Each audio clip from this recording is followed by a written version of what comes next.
액션. 네, 오늘 읽어볼 책은 김훈님의 하얼빈이라는 장편 소설입니다.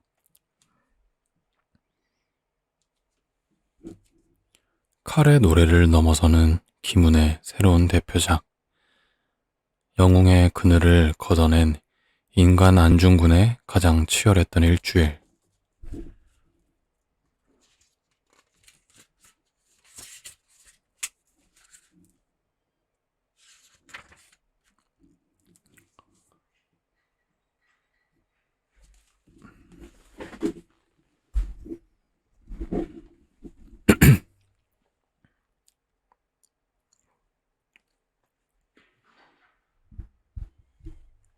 (1) 1908년 1월 7일 일본 제국 천황 메이지는 도쿄의 황궁에서 대한제국 황태자 이은을 접견했다. 이은은 12살이었다. 한국 통감 이토 히로부미가 한국 황태자의 보육을 책임지는 태자태사의 자격으로 작년 말 이은을 서울에서 도쿄로 데려왔고 이날 메이지의 어전으로 인도했다. 메이지는 일본 제국 대원수의 군복에 군도를 차고 있었고 이은은 기모노를 입고 있었다. 이토는 신년 할애용 연미복 차림이었다. 메이지가 군복을 요구한 것은 아니었으나 아침에 일정을 시작할 때 군복은 미리 준비되어 있었다. 도쿄에 주재하는 서양 여러 나라의 외교관들이 이날 접견의 분위기를 주시하고 있으므로 지엄한 법도와 위엄을 보여야 한다는 것이 신하들의 중론이었을 것으로 메이지는 생각했다. 메이지는 의전의 세부사항은 신하들의 뜻에 따르는 편이었다. 군복 단추를 끼우면서 메이지는 조선의 어린 황태자에게 주는 인상이 지나치게 위압적이어서는 안 된다고 생각했다. 서양 외교관들에게도 일본이 조선을 문명적으로 대하고 있으며 일본 천황이 조선의 어린 황태자를 아버지의 마음으로 자애하고 있음을 보여주어야 했다. 조선 황태자는 인질이 아니라 문명한 교육을 받게 하려는 조선 황제의 요청에 따라 일본 천황의 무육에 맡겨진 것임을 세계에 알리려면 군복 차림은 어색했지만 신년의 첫 접견이므로 범하지 못할 만큼의 위험은 필요할 것이었다. 메이지는 군복을 입으라는 신하들의 마음을 그렇게 헤아렸다. 두려움은 못 느끼듯이 느끼게 해야만 흠뻑 적게 할 수 있을 것이었다. 메이지는 1852년 임자생으로 만 14살에 황위에 올라서 재위 40년을 넘기고 있었다. 성인이 남면에서 천하의 소리를 듣고 밝음을 향해 나아가며 다스린다. 라는 중국의 역경에서 명, 치 두 글자를 따서 치세의 연호로 삼았는데 사람들은 밝음을 향해 나아간다는 뜻으로 천황을 호칭했다. 메이지의 치세는 힘을 향해 나아갔다. 그의 시대에 밝음은 힘을 따라오는 것처럼 보였고 시대는 그 힘을 믿었다. 천황의 군대는 청일전쟁, 러일전쟁에서 이겼다. 천황의 무인은 세계에 떨쳤고 아시아의 산과 바다에 시체가 쌓였다. 천황은 신사에 나아가서 여러 전선의 승리를 열조에게 고했고 꽃잎처럼 떨어진 충원들을 진무했다. 천황은 사회가 평온하고 백성들의 삶이 아늑하기를 기원했다. 천황이 신사에 참배할 때 삼엄하고 슬픈 기운이 당내에 가득 찼다고 사관은 기록했다. 이토는 대한제국 황제 고종을 위협에서 퇴위시키고 차남 이척을 그 자리에 세웠다. 이척은 순종이고 황태자 이은은 순종의 이복 동생이나 태왕제로 밀려난 고종이 살아있으므로 이은은 황태제가 아닌 황태자의 자리로 나아갔다. 순종은 황위에 오른 뒤 국내 정치에 관하여 통감의 지도를 받기로 협약했다. 내각 총리 대신 이완용과 통감 이토 히로부미가 협약에 도장을 찍었다. 순종은 황태자 이은을 일본 유학을 명분으로 인질로 삼으려는 이토의 강요에 저항하지 못했다. 이은을 보내면서 순종은 조서를 내렸다. 황제는 말한다. 우리 황태자는 영특하고 슬기로워서 실로 군왕다운 덕이 있으므로 일찌감치 유학을 보내야 하고 깊숙한 궁중에만 있게 해서는 안 된다. 그래서 태자태사인 통감, 공작, 이토 히로부미로 하여금 일본에 데리고 가서 도와주고 깨우쳐주게 하며 모든 것을 대일본 제국 대황제에게 의지해서 성취하려 한다. 이것은 우리나라에 처음 있는 일이며 우리나라가 끝없이 경사롭게 되는 시초이다.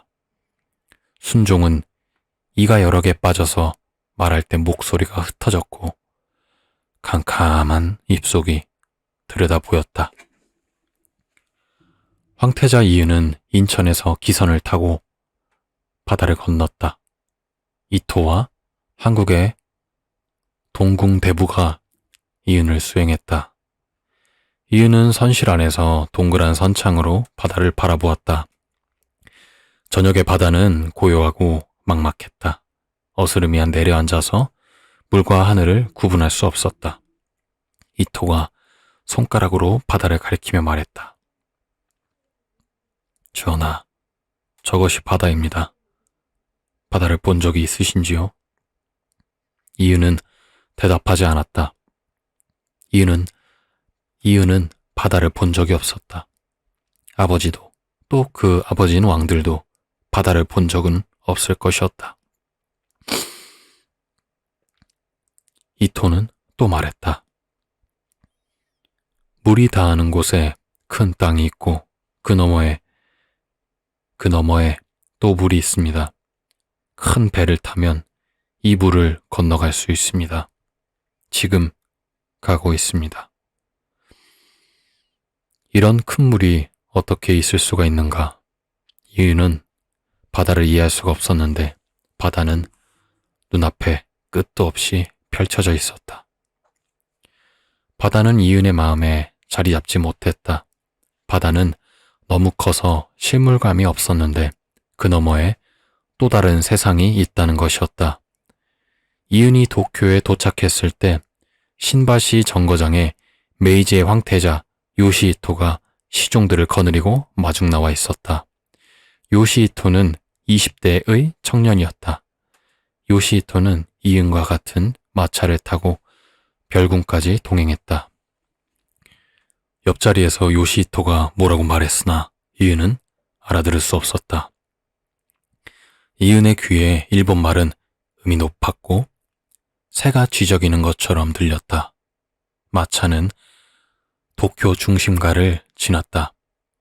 말들이 짐 수레를 끌었고 사람이 탄 수레를 사람이 끌었다. 여자들이 유아차를 밀고 지나갔다. 칼찬 군인들이 통행인을 밀어붙이고 이은이 탄 마차에 길을 터주었다. 거리의 사람들이 마차를 향해 절하고 만세를 불렀다. 여기가 물 건너 세상이로구나. 여기에도 왕이 있고 사람들이 짐을 끄는구나. 그러나 여기는 어째서 이렇게 다른가? 요시히토가 몇 번 말을 걸었으나 이은은 대답하지 않고 가끔씩 고개를 끄덕였다. 메이지는 이은이 앉을 자리를 어저 가까이 배치하라고 지시했다. 접견의 자리에 황후가 배석했다. 황후의 얼굴에 웃음의 자취가 옅게 드러났다.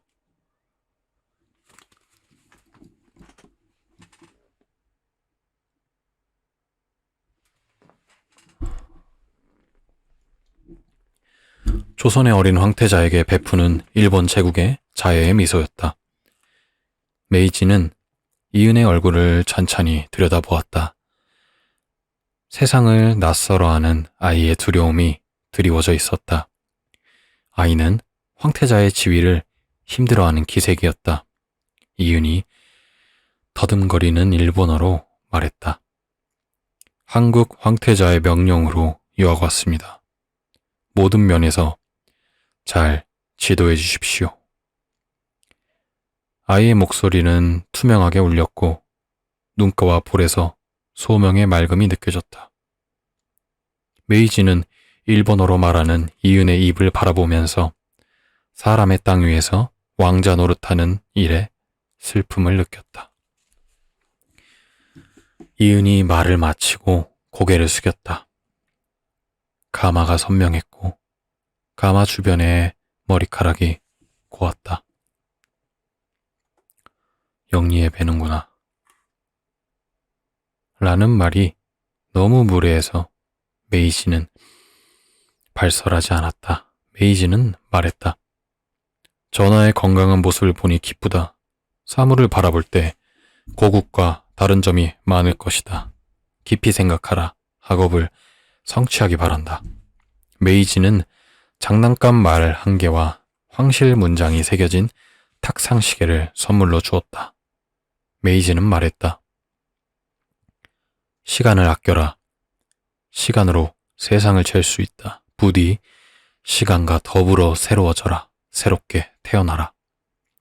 시종장이 시계를 받들어 이은 앞에 내려놓았다. 메이지는 또 말했다. 공부할 때 시계를 책상 앞에 놓아라. 짐이 내리는 시간이다. 이토는 메이지가 이은에게 주는 시계를 보면서 흠칫 놀랐다. 이토는 한국 통감으로 부임한 후 서울의 여러 공공 건물에 시계를 설치했다. 건물 정면에 대형 시계를 붙였고 집무실과 회의실마다 벽시계를 걸었다. 통감부에 모이는 조선의 대신들은 벽시계가 아래서 통감의 시정연설을 들었다.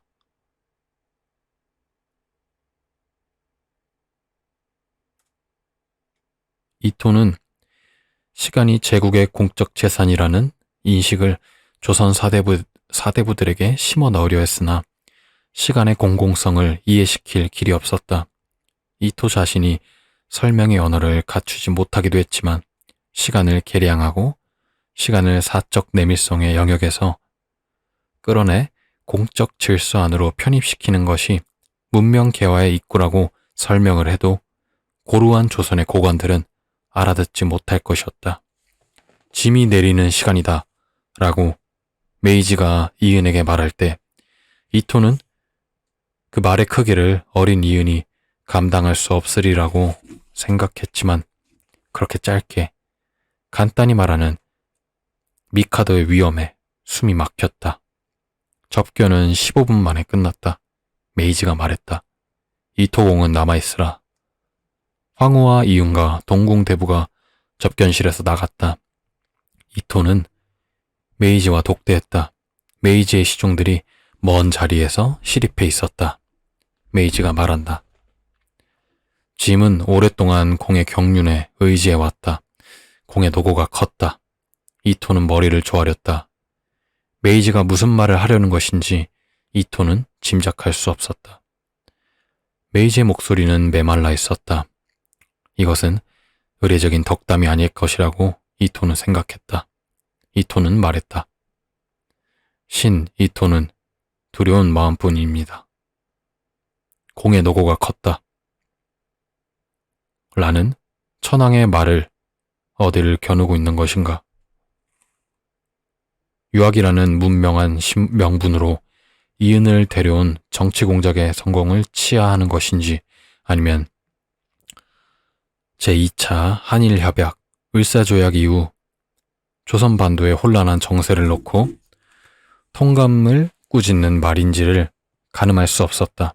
시국이 엄중할 때 신하를 독대하는 메이지의 말은 때때로 짧고 모호했는데 여러 의미가 겹치는 그 몇 마디를 신하들은 두려워했다. 메이지는 말과 말 사이에 적막의 공간을 설정했다. 한동안의 침묵 후에 메이지는 말했다. 낮게 깔린 목소리였다. 반도에 보낸 병력이 충분한지 짐은 그것을 걱정한다. 메이지가 하려는 말은 이것이었구나. 다 알면서도 말을 멀리 돌리고 있었구나. 메이지는 통감부나 한국 주둔군 사령부가 아닌 다른 계통으로 보호받고 있구나. 아니면 내수와의 나를 경유하지 않고 도쿄에 직보하는 자들이 있구나. 이토는 다시 머리를 조아렸다. 조선 풍민의 소요 사태는 소규모 다발성입니다. 범위가 넓기는 하나 지역별로 차단되어서 일개의 대세를 이루지는 못합니다. 군사적 사태라기보다는 군중 심리의 상황에 가깝습니다. 병력을 증파하는 문제는 육군 대신과 의논하고 있습니다. 주둔군은 성심을 헤아려 분투하고 있습니다. 독대는 거기까지였다. 이 두 토막의 대화를 마치고 메이지는 자리에서 일어섰다. 메이지는 진각에 나가서 서양 법정과 중용의 해설을 들었다. 이토는 육군 대신이 마련한 귀국 환영 연회를 연기하고 집으로 돌아왔다. 생선을 조리는지 집안에서 간장 냄새가 났다. 간장 냄새는 오래된 건물의 목재에 배어 있었다. 간장 냄새에 이토는 고향에 돌아왔음을 호흡으로 느꼈다. 이토는 하인들을 물리치고 침실로 들어갔다. 이토는 위스키를 거푸 마시고 침대에 누웠다.